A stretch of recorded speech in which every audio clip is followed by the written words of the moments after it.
రీజనింగ్లో seating arrangement మీద problem చూద్దాం. So 5 people are standing in ticket booking line. So 5 persons అనే వాళ్ళు మనకి ఇక్కడ లైన్లో నిల్చుకొని ఉన్నారు టికెట్ బుకింగ్ లైన్లో. సో ఇది ఇలా అయినా రాసుకుందాం, ఇలా అయినా రాసుకుందాం, మనకి ఈజీగా అండర్స్టాండ్ అవ్వడానికి.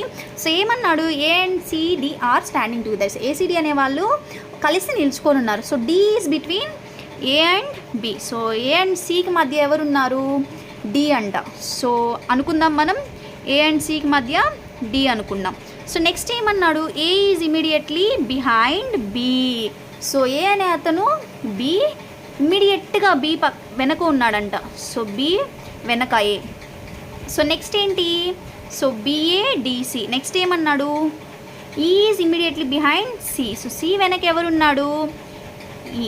అయితే second last, so line last నుంచి సెకండ్ ఎవరు నిల్చుకున్నారు. సో రాయండి ఇక్కడ BA DC E. So second నుంచి ఎవరు నిల్చుకున్నారు, last C. So option A is correct.